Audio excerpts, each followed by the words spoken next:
prepare sa inyong self to listen to Sister Aya's training about emotional resilience. To start, I'd like to share with you a video of itong rendition sa Mormon Tabernacle Choir of the song We Thank Thee, O God, for a Prophet katong sa recent General Conference, after which we will have Sister Diane to offer the opening prayer.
Ilang sa year sa Davis, sa Gawas, ay nag-year sa Boysen.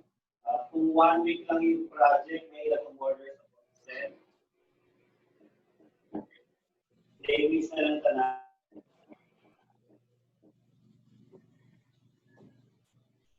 Nakikita nyo ba? Parang weak kayo akong signal. Walang na places. Walang na-play kasi it's still loading. Loading pa. Loading. We are only as good as our internet connection. Oh. Ang gagawin ko nito? Stop na lang. Stop na lang siguro.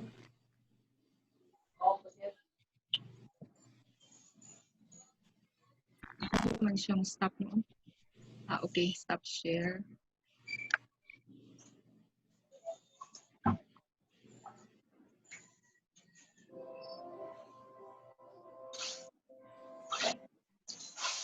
Connect tayo naman yung Wi-Fi niya.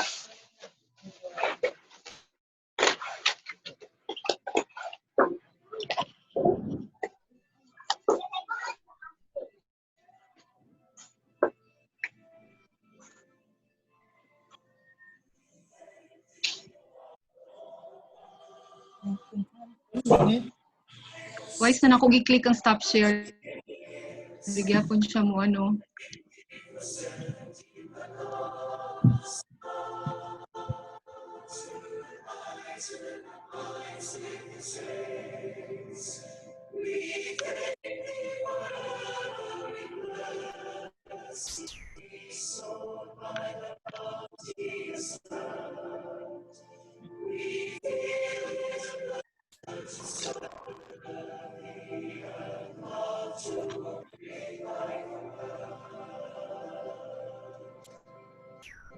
What to?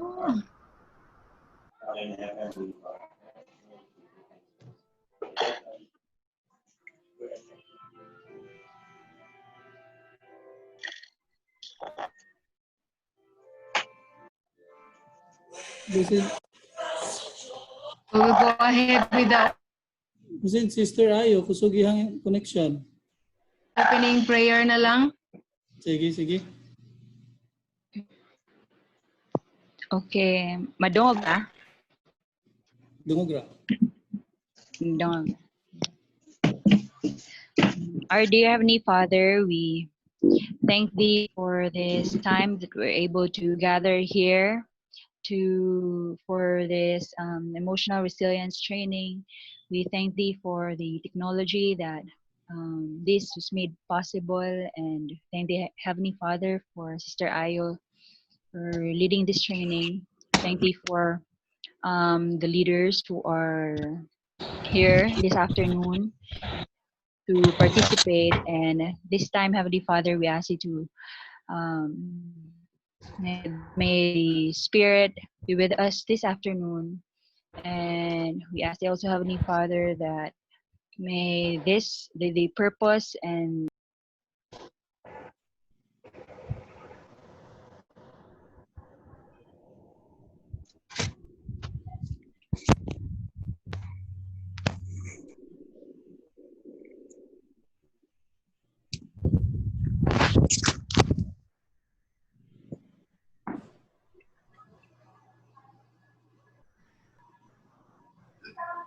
Amen. Amen. Naputol, sorry. Amen. Naputol. Mana? Amen. Naputol, sorry.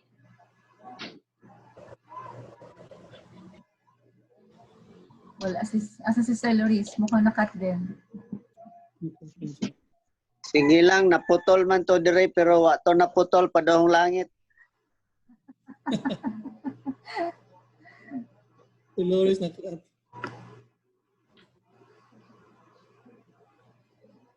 na to siya kay share bagada sa program.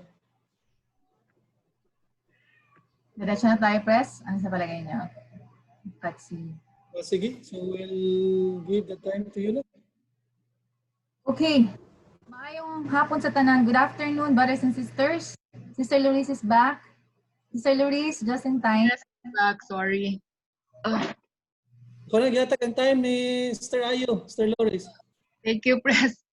Igit pwede igo ra gid ay audio o video. Kaning video for Zoom. Sorry guys. Sige. No problem. Oo, I am recording this training para magagamit po ninyo. Actually, you can also come up with your own. Pero let me say thank you muna po sa lahat. President Redulia for holding this meeting for us. And of course, lahat po yung presence ninyo because this is very important. Your stake has been chosen to pilot this new self-reliance class called Emotional Resilience. Okay? So from the words itself, emotional resilience, this is about coping up with everything that's going around us, especially ngayon nilabas siya, very timely because of the pandemic and all of the changes that are happening right now. And as you all know, marami tayong mga tao, not only members, but also non-members of the church who are at loss for how to cope up, during this time. And so this is very critical because we will be piloting the SR class for the entire area. Here, it's sa ating sa mga areas ko po, representing Cebu, Bohol, Leyte, and Biliran provinces. So sa atin magagaling yung mga initial learnings, sa atin magagaling yung mga experiences that will help us to move forward para pa nagkaroon na tayo ng nationwide rollout, alam na natin where to or how to launch this properly. So what we need right now is the commitment of our leaders para magawa natin ng tama and how we can escalate this in the future.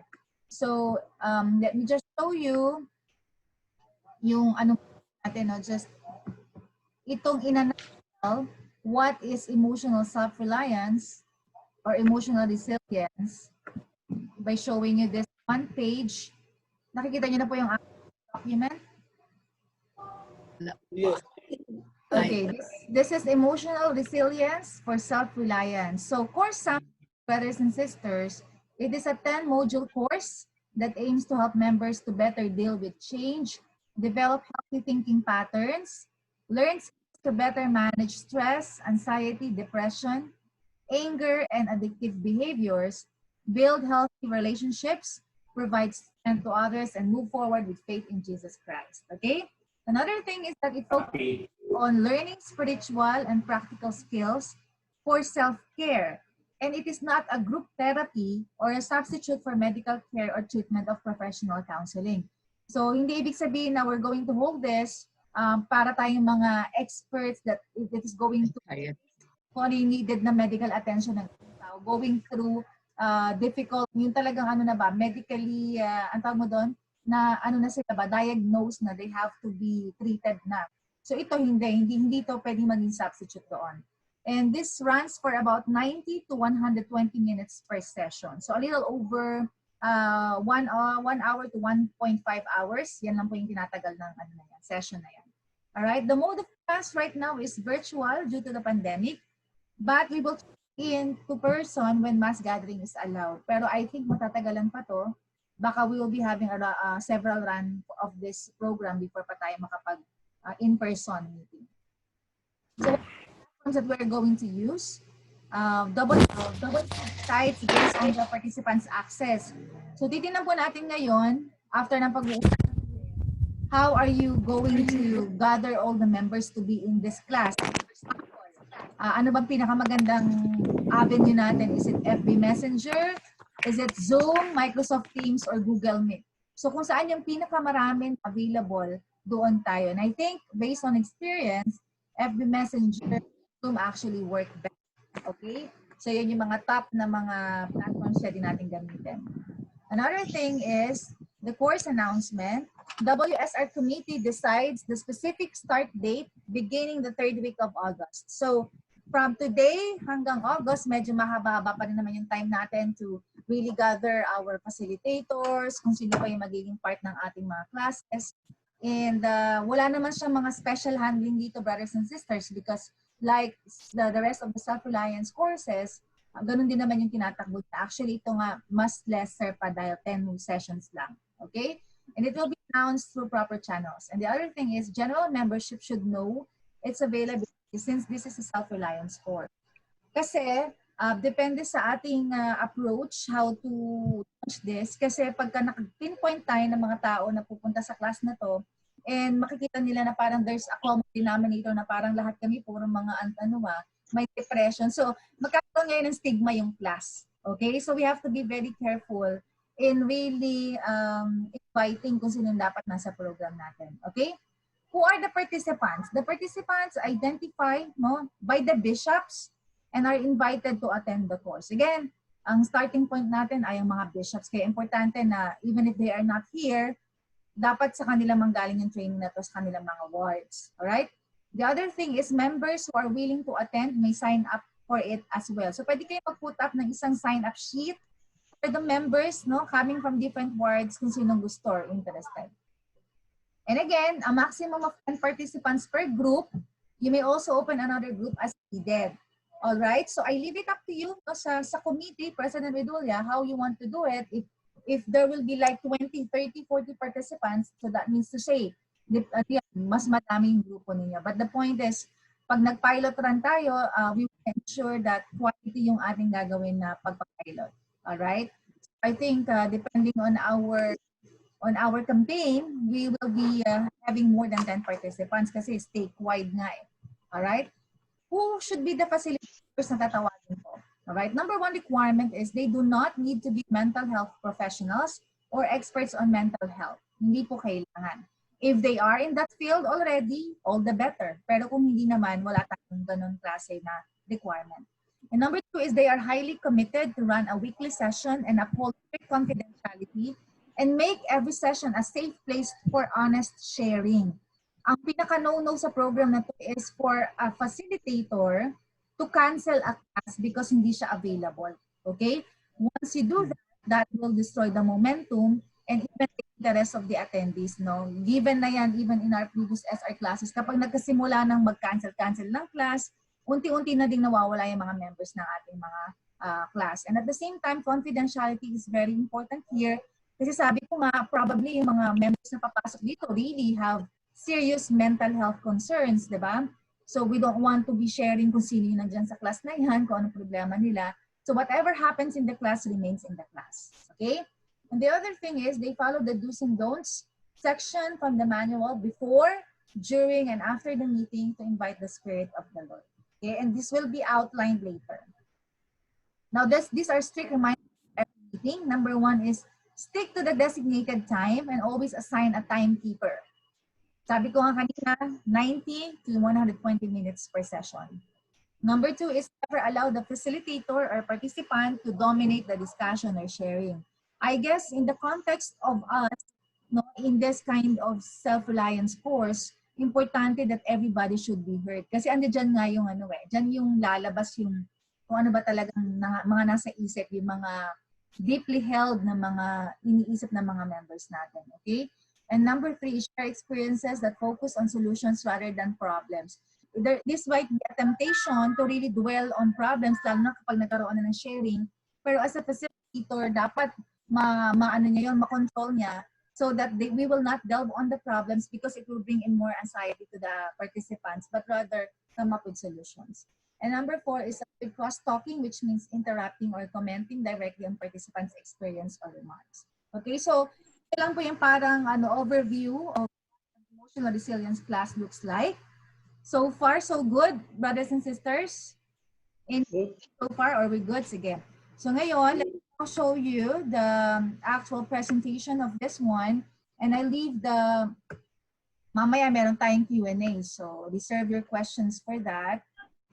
I hope you're seeing my PowerPoint presentation entitled Emotional Resilience Training Guide. Nakikita po ng lahat? Wala pa. Wala pa po? Wala pa. Ay, wala. Hindi ko pala siya na-share. Okay. One more. Wala pa. Wala pa pala. Ito. Yan. Teka lang po yung audio niya. Okay. Is this showing now? Yes. Okay. Yes. Yes, okay na. Okay na. All right. So again, the course objectives of this one really is to prepare to help members of the church better deal with change, develop healthy thinking patterns, and learn skills like stress, anxiety, depression, and anger. All right. Again, this is not a substitute for a medical care or professional counseling. And overall, when members ask you what is this, because emotional resilience, as you define it, is the ability to handle stressful situations and adapt to life changes with our members are losing the right perspective. Marami sa mga members natin na wala ng trabaho, no? Because of that, marami ng sanga-sanga na problema yan. Of course, pag walang pera, marami problema sa bahay. Away mag-asawa, no? Walang peace and harmony sa loob ng bahay. And yun yung mga dumadating sa buhay ng mga members natin ngayon. Alright, so the recommendation is we all start all together on the 3rd week of August, and then it will run up to October. Okay po yung initial run natin nationwide, then kasi may mga pilots per manager, then we will roll out on November sa lahat na ng mga states and districts.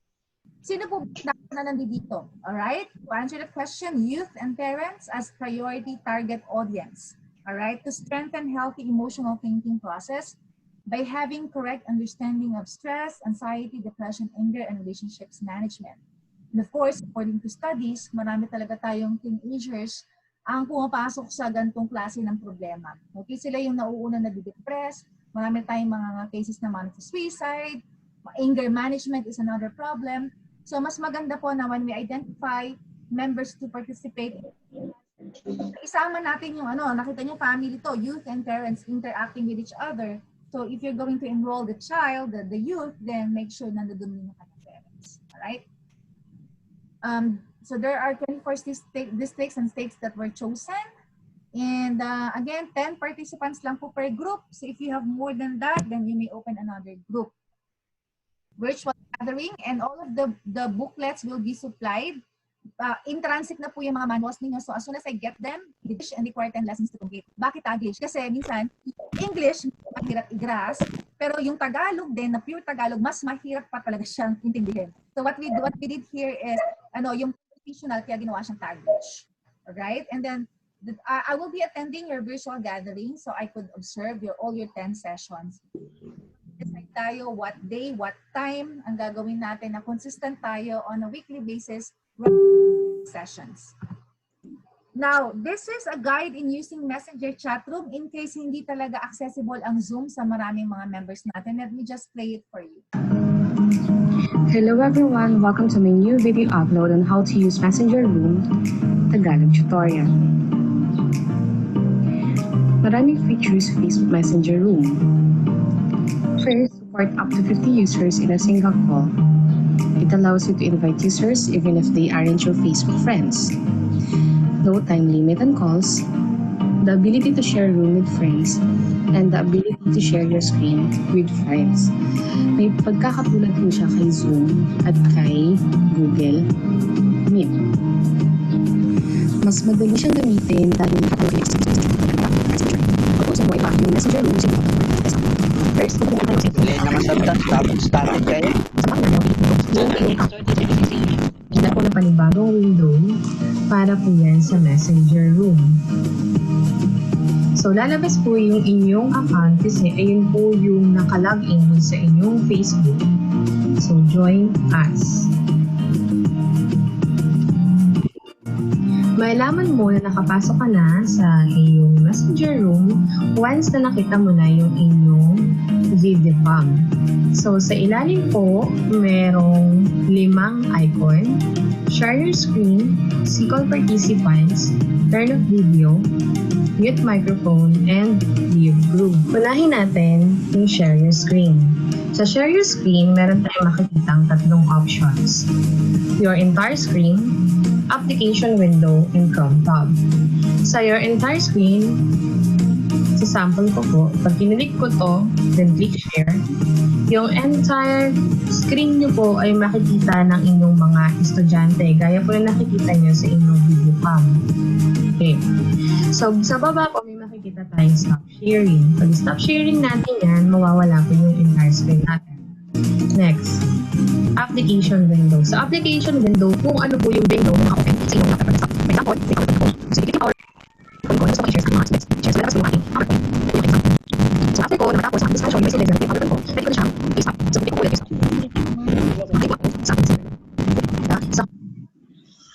Brothers and sisters, is there anyone from you po na familiar sa Messenger chat room?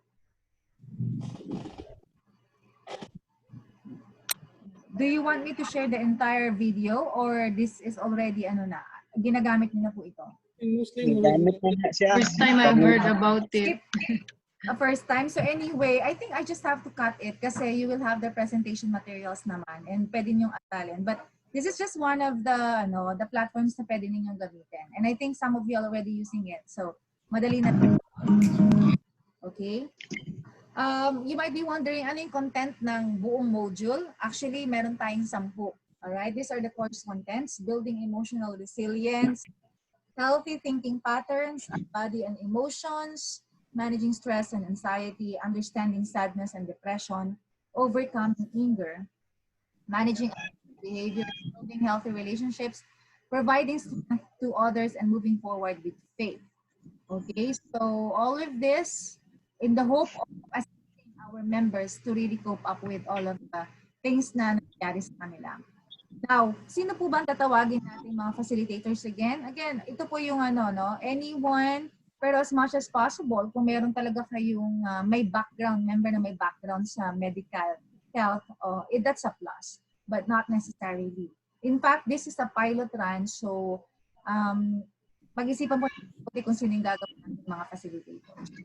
Alright? And someone who will be very confidential, private of all this, what's happening here. Magandang sa confidentiality.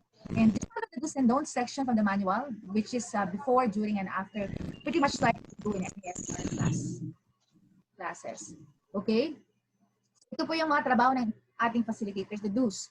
Before each meeting, download videos at srs.churchofjesuschrist.org, yung mga kailangan ng mga videos.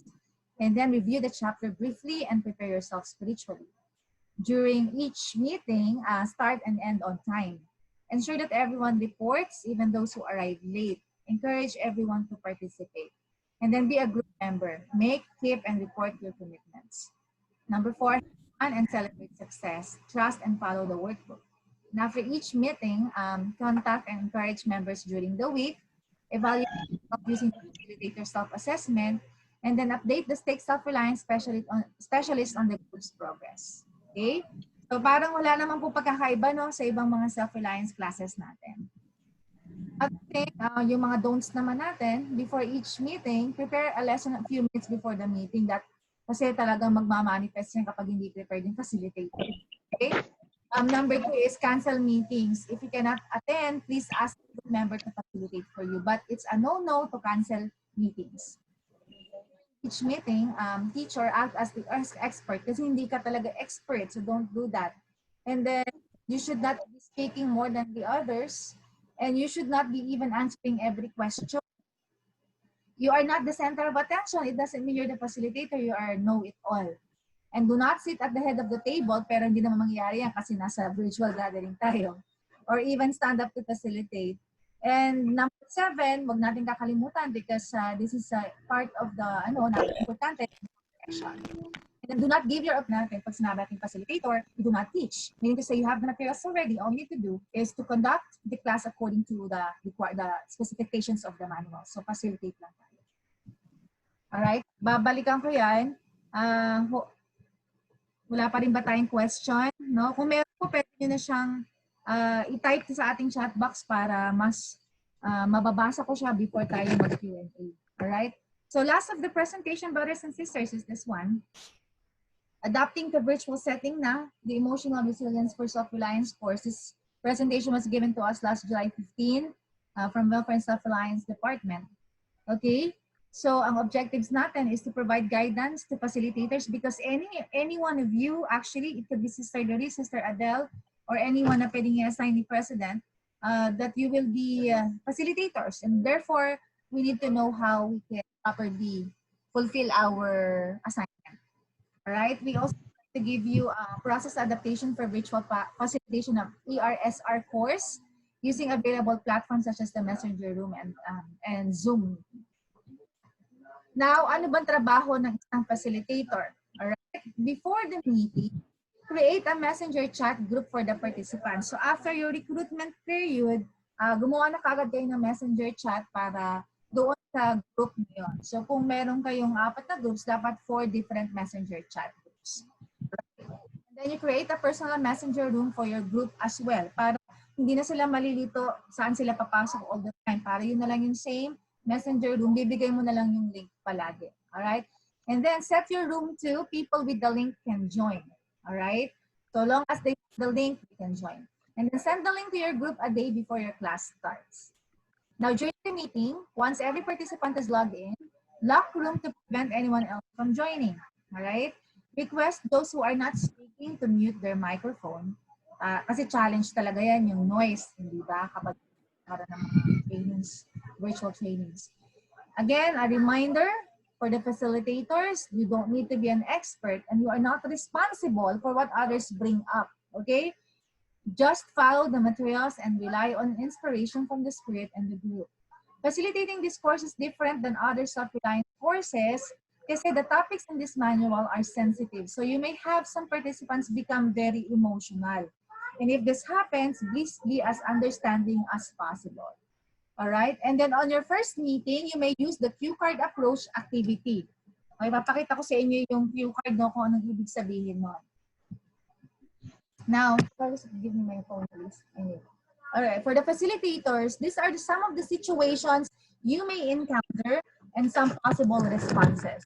Para hindi kayo ma-catch off guard. Number 1 is, the sharing goes over designated time. Anong possible response natin dyan during virtual meetings?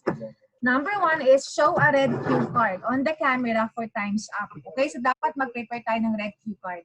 And then, advise the participants, I appreciate how important this is to you, but we need to move on and to stay on time. Especially pagdating sa sharing, minsan, napapasarap talaga yung mga members gusto i-dominate yung time. Alright, so when the sharing goes over the designated time, show a red cue card. Number 2, situation, which is kind of awkward, and participant shares too much or dominates group discussion, then it is the time for you to show a yellow cue card on the camera and advise the participant, thank you for sharing. We need to provide opportunities for others to share. So at least mareremind siya na medyo siyang sinasabi and sometimes baka irrelevant na yung mga sinishare niya. And the other situation is a participant uses graphic detail to describe a situation or challenge. Kasi baka mamaya yung isang member natin pala is a rape victim, yung isa naman is meron na siyang schizophrenia. So, yung mga meron na medyo graphic na yung detail, hindi na talaga siya appropriate pa to discuss because we are not medical, di naman tayo professionals, right? So, that's when you show a blue cue card on the camera and advise the participant, that sounds like a tough situation, I'd like to remind you and all of us that we don't really have the time or training to handle that issue. So as facilitators, prepare these three cue cards, red, yellow, and blue. All right, so I hope natandaan natin yan, ano? Red, yellow, and blue. Red goes over designated time. Yellow is when someone dominates a group discussion, and blue is when the sharing is already, the sharer is already giving graphic details. Private. So, okay po ba? So, para mas ma-facilitate at ating maayos, this is the cue card approach rules, colors and signs of love activity para hindi po na offend din yung ating mga participants. Pagka nag-red cue card ka na, ang gagawin ng participants is to show a heart finger sign. Alright? So, everybody does that. And then pag nag-yellow cue card ka na, everybody goes thumbs up. Pag nag-blue cue card ka na, hearts, hands, and shape. Okay? So, these are just subtle ways para ma-lighten up yung ating mga discussions when it's becoming medyo intense na or out of hand already. Alright? Then, na-discuss ko na to kanina, basta ang importante sa facilitators, do not study before, like 10 minutes before your session. Dapat hindi. Way before that. Para pagdating doon mismo sa actual SR session ninyo, nandyan ka sa present, no? You are here and now, and you are actually listening to your participants. Okay? And do not prepare a lesson. This is not a typical Sunday school lesson, because we already have an outline for everything. Now, nasabi ko na rin to kanina, alright? So, ang gagawin na lang is, sino man tatawag nating facilitator or facilitators, then matitrain natin ng maayos because we have these training materials. Alright? Ito po yung ating facilitator self-assessment. Importante po ito, every session ginagawa ng facilitator. Alright? But we will follow everything to the T kasi this is a pilot.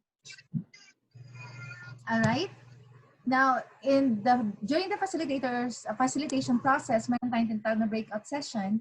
This is when you have my partner in 30 seconds activity number 2, which has a maximum of 15 minutes for this breakout session. So, ang instructions natin dyan is ask participants to find a partner. And the number 2 is have the partners call each other through messenger. Number 3, each partners are given 30 seconds to introduce themselves to each other. Number 4 is participants return to the messenger room. And number 5 is have each participant introduce their partners to the group. Okay, each participant will be given 30 seconds. Alright, so gagawin nito sa my partner in 30 seconds. Number 2. Ando doon naman siya sa manual. Alright. How to do the activities virtually? We have the reading part, wherein you can ask a participant to read the assigned article or quote. And if possible, start with participant 1, then 2, and so on, para wala tayong nakakalibutan. And at times, if not assigned to read, request the participants to mute their microphones. There will also be time that you will ask them to watch. So before class starts, test play the videos kasi minsan hindi lumalabas yung sound. Kaya make sure yung computer sound ninyo na-click before kayo mag-start sharing. Alright? And then during the class, share your screen to the participants and refer to the guide using messenger room provided to you. Alright? And there will be discussions as well, wherein you will ask participants to raise their hands if they want to share something in the discussion. And you will also acknowledge the person who will be sharing by saying his or her name. For example, Sister Santos would like to share. Please unmute your mic and go ahead. Para meron lang tayong sense of order and organization when we conduct our sessions. And they will also inform them that they have 30 seconds to share their thoughts. All right? And the last one is if you encounter any similar situation mentioned in slide number 5, balikan natin on use the cue card approach. So all of the facilitators prepare those 3 cue cards. Now, for the individual activity, which is 5 minutes, this is when we ask the participants to record or write their thoughts and feelings in the space provided in the manual. And then you will inform the participants how much time is left. Remind them it is 2 minutes left, it's 60 seconds left, it's 10 seconds left, to get everybody on the same page. And there will be group activity, which is 5 minutes. And in this activity, the participants may leave the messenger room to call their partner. Please remind them to go back to the room after 4 minutes. Okay, so parang labas muna sila, tawagan yung partner nila, then balik ulit sila. Since they have the link, they can rejoin. Now, as the participants find a partner, they will then call each other through Messenger and discuss the activity, and participants return to the Messenger room after 4 minutes. If you're doing this via Zoom, meron naman tinatawag na breakout room. So, you can pre-assign people there, tapos pati yung time, then babalik na lang sila. Okay, so either way, pwede natin gamitin.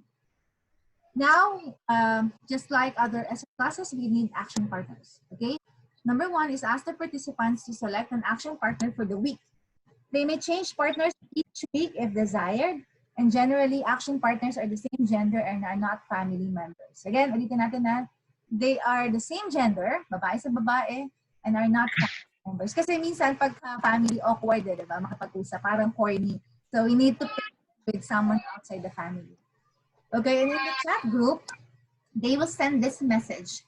Partners, Sister Santos and Sister Alvarez. So, dapat nakalagay doon. And then each partner contacts each other within the week. On the next meeting, partners evaluate their commitments for that week. And number 4, participants select another action partner for the week. So, iba't ibang action partner each week. Alright? So, that's about it. Brothers and sisters, let me now stop this presentation. Okay. So, ngayon po, let me ask you if you have questions.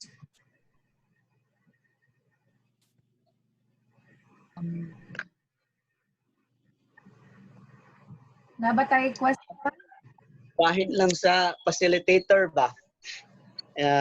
I-mention naman ng Tony mo nga ang facilitator igo ra siya nga kanang follow sa instruction manual. Yes. Dili siya mutubag, dili siya kuan, pero na-mention man sa to nga ikinahanglan advantage kung naa siya kanang medical unsa to related nga course, medical background. So unsa may iyahang gamit sa iyang medical background, if kung mopuli la og mugsunod ra siya sa kuan na siya question at turat tubagon tanan sa manual, siguro maka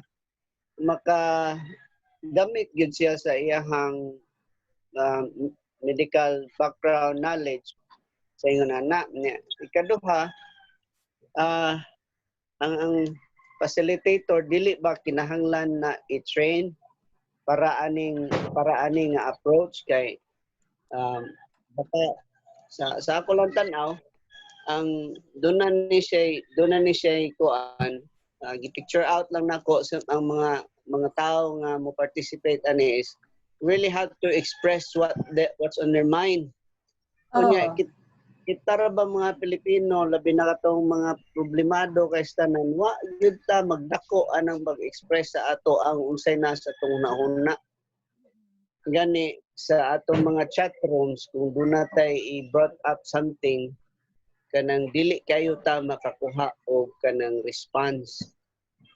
I'm not trying to be negative on this, but kanang imagine ko nga hilom kayo ang mahimong classroom. Thank you, Bishop. Any thoughts from some of you? Do you agree with Bishop, or how do we go about it? I actually can relate also, no? Even during our kanang mga regular meetings when kanang mga ingana nga issues will come up coming from our members, often we don't know what to say, so or how we should parang approach. But let's say if one of the members would share or one of the students would share, yeah, it would really be awkward if I can just parang picture it out ba nga. You want to sympathize but you don't want to offend. But then at the same time also, if you'll always parang be hindered by our fear to be misunderstood, we wouldn't be able to reach out. So I think there should be a balance. But if there's like additional training for the facilitators, the better, or even readings naman lang, or like a weekly, also a monthly, parang siguro I would like to believe na you will gather all the facilitators during the, how many weeks would this be? 10 weeks, 10, right? 10 weeks, yes. You would meet with them like at intervals, or parang a meeting among facilitators ba, para you can also like know and say what are their feedback and how Yes. out more for an effective parang Na ba? Orientation, Mr. Ayo? Ano po, President? Na orientation before we start for all. Actually, ito na po talaga yung presentation, no? We want to simplify this. This presentation materials actually came from Sister Mary Ann Balen. Haven't gone through yung kanyang ano na nila to eh. So she received all the trainings na rin from the headquarters. Nakapag sila doon. So sa Philippines, ito naman yung first time natin. I think the wisdom behind us piloting this one really is to test how effective this class is. Okay? Because we don't have any data support. This is the first run. Kaya importante that we will be talking every now and then. And it's also important I'll be attending your classes because I will be also observing how the classes go. All right? And at the same time, it's the first learning curve pa tayo lahat, no? We don't claim any expertise on this, even from my end, because this is the first time that I am seeing the materials. Okay? So wala pa nga sa akin ng materials, but as soon as I have them, I'll open the manuals.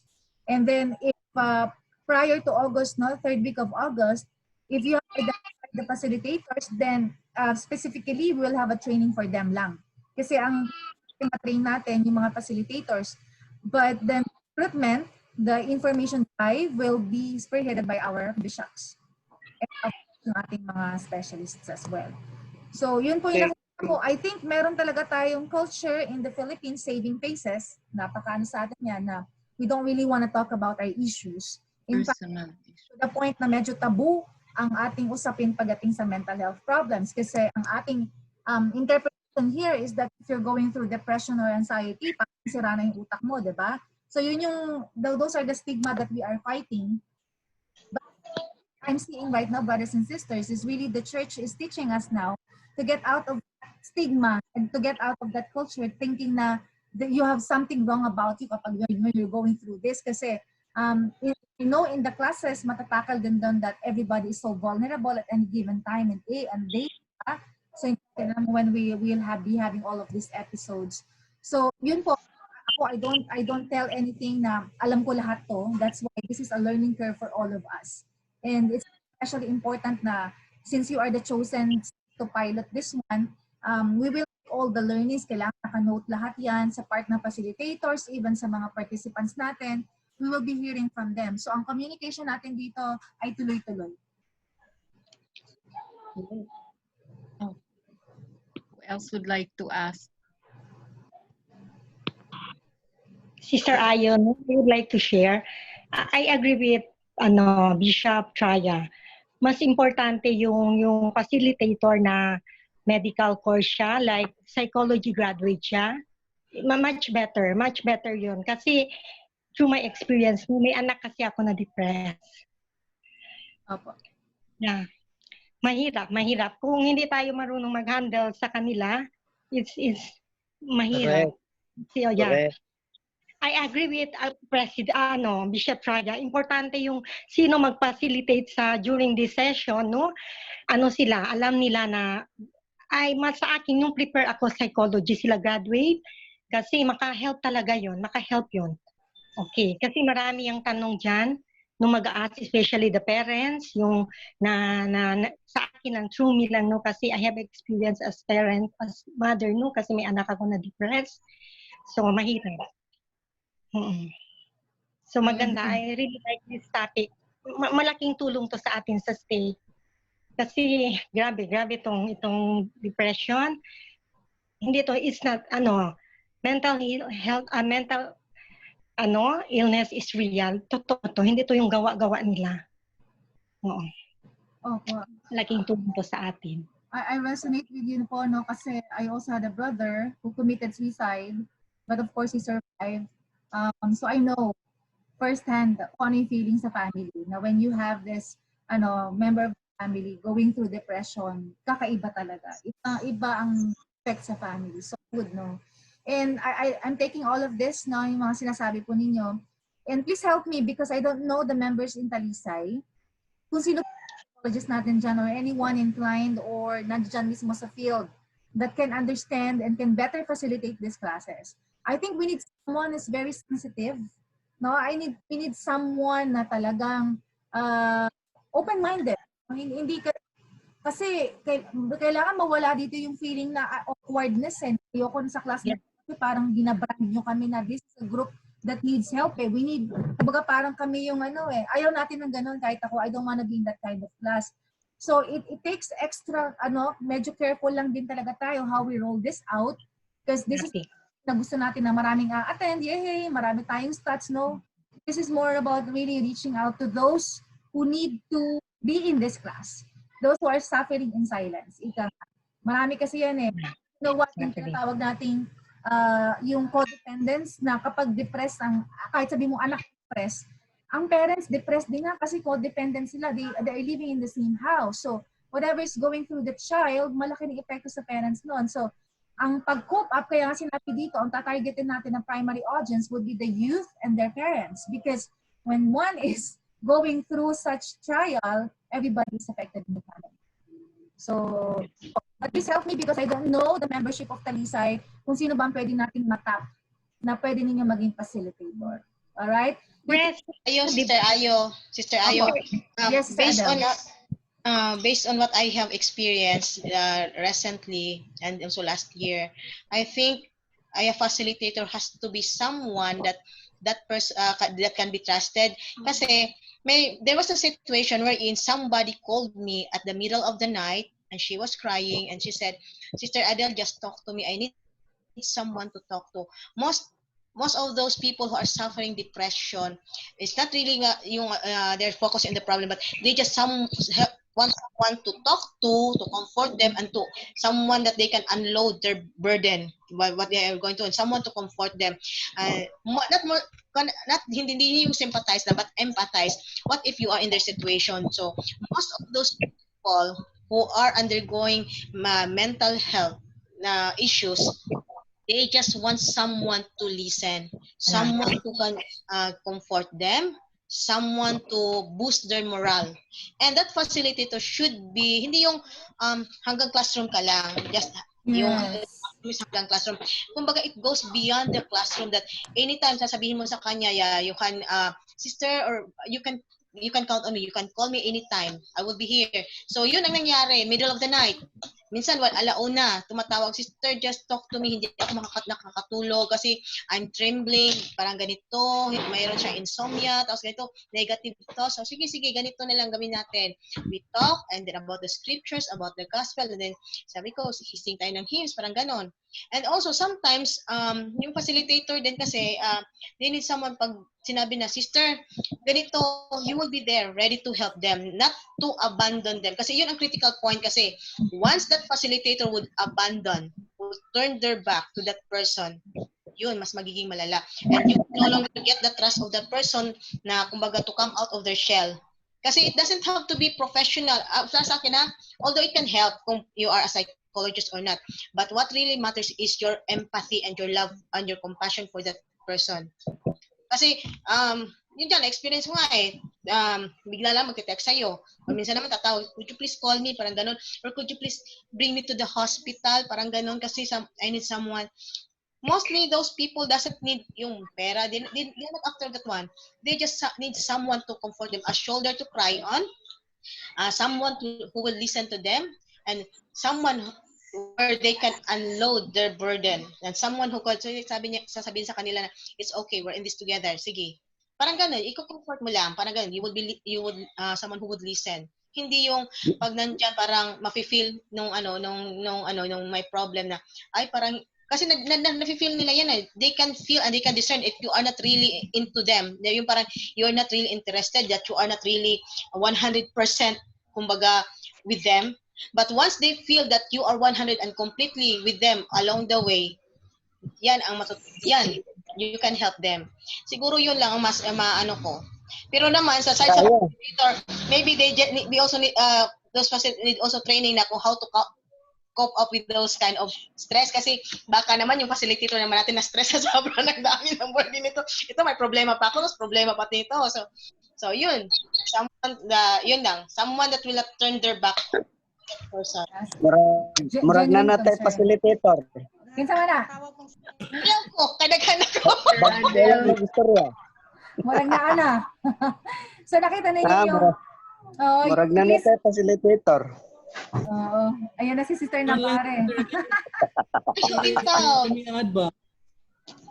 Pero if I may just also, actually, the manual is already available online, sisters, sa LDS Gospel Library. And I went through it, and I would actually want to also to join that kind of class because it's more of achieving emotional maturity and then correcting our, as you know, mga God, especially for the Filipino, but our culture is very emotional based. If you notice, like we approach problems with our emotions, not usually with our objective thinking. So I think number one that would be corrected there is how to be more objective and to manage our emotions. Although itong mga extreme cases na good, yes, there will be, but then I think the manual can also help those who just want to achieve emotional maturity. Although, yeah, that would really be a special concern, how to deal with those katug yung who really needs kanang medical intervention. Maybe, so, bali, if I'm understanding it right, this kaning facilitating cannot be rotated among the class, di ba? Like what we do with the other SR classes, it has to be really someone who has at least been oriented or trained. So Yeah. I would like to suggest if we can have just one action partner, diba? Like you said, Sister Adele, na they would need someone who's consistently there. So like changing partners would probably be more magulo or kanang, it's like transferring from one school to another. Then yeah, confidentiality. Tapos I even suggest now if we can like start if we can all join ba kitang leaders or those leaders especially who are dealing with mga members nga naingani nga issues, if you can also join the class so that we will know firsthand what they will be learning, and then we will bring that with us, and then even if we're not in our official classroom situation or virtual, pwede na to ma-help out with any member that we could come across or having the same issues. Ako lang suggest ha, kanang pag ongoing na ning kanang kuan ba kaning class nanamoy kanang we already have participants, please do not change facilitators because it will really have an impact on that person na gihandle ninyo, because that would be the time na they would feel negative, there will be negative feelings on their part. Please do not, I don't know, but na-feel na ko nga, do not change facilitators along. Kumbaga, dili pa fully recover tong isa and then you change facilitators, mo give up because there will really be a negative. Sakto naging ni Mr. Loris, nga dili yun mo give up ba, nga dili mo change back because there would really be an impact on that person sa kanang na problema. Kaya may naman sa na, hala, oy, gitalikdan naman ako, unsa man gipasa-pasa naman ako. That is committed. Committed. Dili siya at the middle, oy, ikaw na sa bahala na kana, i-turn over ta ka ni ana ni kuan ni ana. That would be a great no-no. Para sa akong part ha, I'm not really an expert, pero kung ako yung ni mo ana, maingon sud ko nga hala gipasa-pasa naman lang ni akong problema, gipasa-pasa naman lang ko. So they would have the feeling of unwanted. They would have that negative feelings na musud sa ilaha. So much better you kanag yung murag yung kanag yung naagi body system nga. Naara ko, di ara ko. So you can count on me. That someone who would really share the burden with them. I agree. Yes. Authentic and genuine concern for others. Hindi pwedeng fake yan. At the same time, confidentiality. The more people na involved, the more na nawawala confidentiality. So sticking with one facilitator all throughout the pilot class is extremely crucial. So it will now be something to think about ni President kung sino talaga ang pipiliin na facilitator for this one. And as far as the suggestion to really include everyone here, I also support that idea that first, as leaders, tayo uupuin sa klase. Kasi importante yon. So, kapag we roll out this the second time around, alam na natin kasi meron tayong first-hand information and experience. So, all volunteer. Yan na nagtatanong na si President. Angkon, speechless ko ba kay it's about time gyud nga we have this kind of training kay and I remember mo do kani happened before the pandemic. I remember nga ni message na ko youth before the pandemic nga duha during the pandemic puros ka na depressed, no? Ang first katong before the pandemic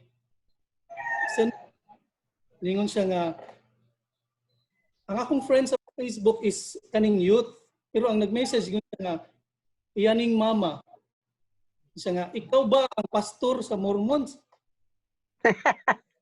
Meron din siya nga naunsa naman ni nga nagpamembro na hinon akong anak sa inyong church magpakamat siya.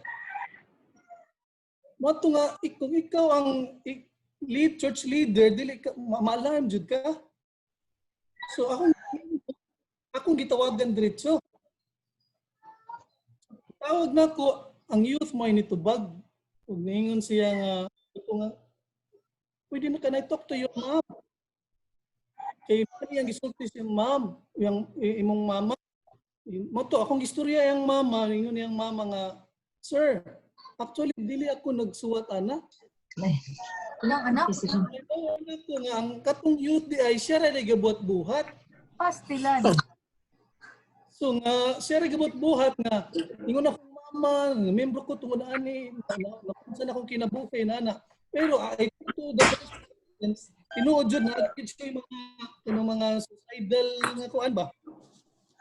So, nadugay istorya-istorya, tinuod jud listen you if you don't have experience. Akong mahimo ra gyud is mag-share jud kog scripture verses.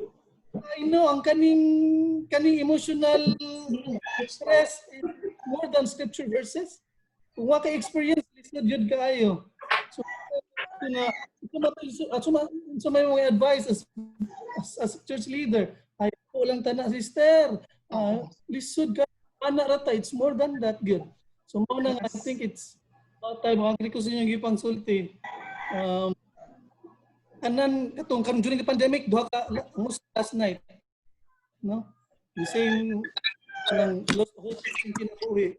Usa akong gi-message ningon nga okay ko pero most of the time dili ko okay. Ana lisod ako kibaw sige ra ko quote og scripture nga mura mag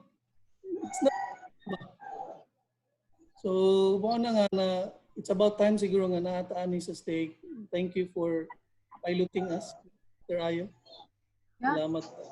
Opo. Sa stake pila man kabuok. Sa stake pila man kabuok usa ka facilitator for the whole stake. Every 10 members, participants, one facilitator. Okay. Yes. So, kung meron kayo sabihin natin, magkakaroon kayo ng 20, it can be the same facilitator for the two classes, pero kakayanin kaya niya. So, that's the question. So, Ma-emotionally, sa siya. baka ma-drain din siya. Baka ma-drain din siya. Facilitator na rin ang mental health depression. I think the most important thing, brothers and sisters, as soon as you get the manuals or even now, kasi si Sister Loris nakapag-download na please go through the materials para ma-familiarize tayo kung ano yung content, para alam din natin kung ano yung expectations natin. And of course, we can gauge the expectations of others sa ating expectation ngayon. Kasi ngayon, wala pa tayong nakikitang materials. Pero once siguro natin yung materials, mas maiintindihan nyo talaga kung ano yung objective ng course. Okay? Baka naman we're thinking too much about, kasi nga, nakita niyo kung bakit pa ulit-ulit sinabi doon na you should not be an expert answering questions, you should not be giving therapy. It's because that's the reason that is not the objective of the SR class. Kasi kapag dating sa malalang sitwasyon na we are not in the position to really step forward and claim na kaya natin gawin yan because this now lies with medical professionals. Alright? So iba yun sa atin, facilitators doon sa gagawin ng mga medical professionals. And ang kagandahan nga nito, President Reduya, now that we have this class, I think mas magiging aware na ang lahat, may maglalabas na ba out of the confinement of their own sa mga minds nila, masyado na sila nagtatago. This time probably it is an actual invitation to step out and then be heard, to speak up. Minsan kasi pagka wala talaga silang outlet, wala silang alam na tao na concerned, then they really fall silent sa mga pinagdadaanan nila. Of course, again, mahirap talaga to, brothers and sisters, kahit sabihin mo na in as much as we want to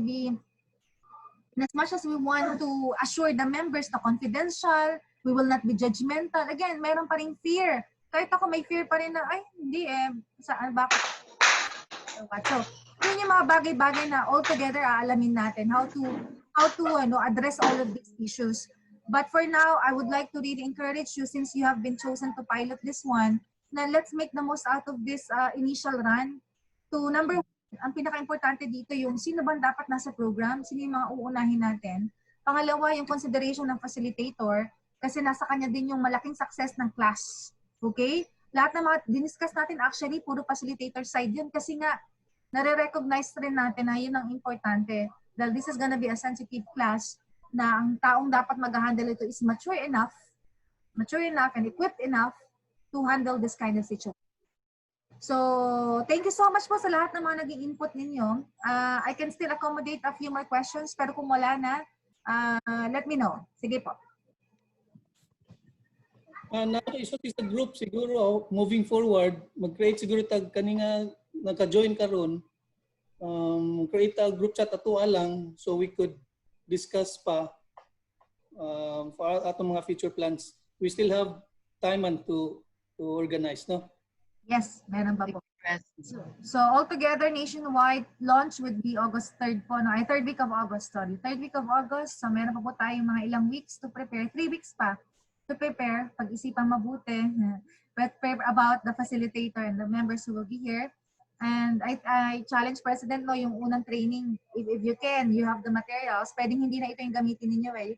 You can actually train on your own. I will give you all the presentation materials para alam po about it. But most especially, we need to involve the bishops for the program to work.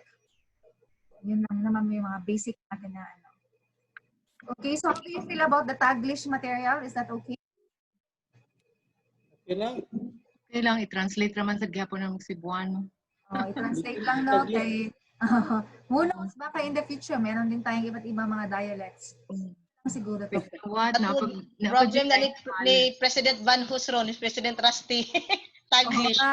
Brother James Manus, you are listening to us. President Rusty, that would be a big challenge to him. Taglish, Tagalog, and English. Okay, English, but Tagalog. He's not done with the Cebuano yet. Then here comes another one, Tagalog. So, yeah, yun lang naman, President, for now. And ano lang po, usap lang po tayo. You can create a group chat. Nandun lang din naman ako. Sama niyo po ako. Pero yun lang, yung mga initial assignments natin. Find the facilitator, start your information and recruitment drive. And then let's see ilan kaya magsa-sign up for this pilot. Tingnan natin. So that will depend on the on the volume of your interested members to be in this class. All right. And before I close, last na po ito, invite ko lang kayo para hindi tayo for tomorrow. Oo, para for tomorrow, share ko lang po, no? Itong ating training. So, I spoke with this one. He's a director, no? Theater and events director. Basically for creatives. Pero yung mga diniscuss natin, actually, galing niya talaga. It's for everyone. I-discuss niya kasi yung basic to, yung lalo na sa mga creatives ngayon ba na nawalan ng trabaho, hindi alam pa paano i-apply yung mga creative side nila, yung talents nila and skills. So yun yung kanyang bibigyan ng naman ngayon, ng hope. And at the same time, very practical na mga tips how they can now navigate the new normal. So tomorrow po yan at 6 p.m. I have the link naman on my Facebook that you can share with everyone in the state.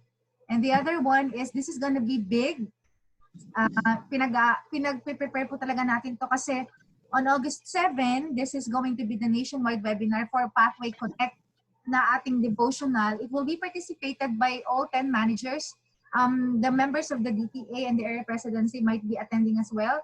So there is now a letter na ipapadala sa mga Area 70 and stake presidents and bishops para nandiyan po sila sa actual webinar because we are not going to have a Facebook Live.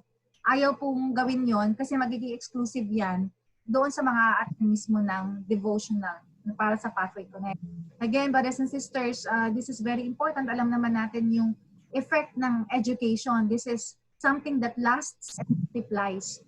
Lalo na ngayon, ang mga members natin, hindi pwede mga quick fix solution lang. Ang kailangan natin, something na yung may gagawin sila ngayon na they will prepare themselves para pagdating ng panahon, ready na sila. Dahil nakita natin sa pandemic na those who are not ready to adapt, yun talaga yung nahihirapan ngayon. So moving forward, let's educate our members. And hopefully, I'm calling for your, I'm appealing to all of you, brothers and sisters, na madamihan natin yung attendees from our state.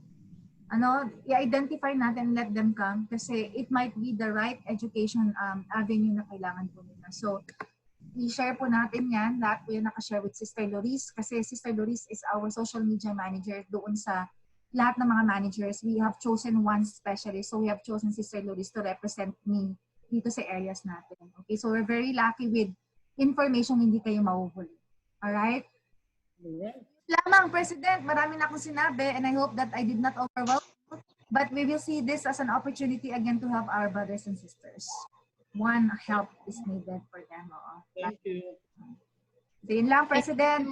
Thank you very much, Sister Ayo. And President Robin, just a few final words before we close with a closing prayer, which I would like to request. Okay lang, President Rusty, if you can offer the closing prayer. Sige, so again, express din sa atong gratitude to Sister Ayo for never-ending support for Talisay Stake, no? We are indeed in a very challenging times. Matod pa ni President Nelson, and challenging more times ahead of us. So, and nalipay lang ko kasi the church is very vibrant, very responsive, labi na sa adaptation. Naka-adjust dayon ta, and we have this webinar and provided for all of us, no? So, bala ko na this church is true. Panibilin the name of Jesus Christ. Amen. Amen. Yes, President Rusty. Our Father in heaven, we are truly grateful for this afternoon's Zoom meeting. We're grateful for the brothers and sisters that have been able to attend and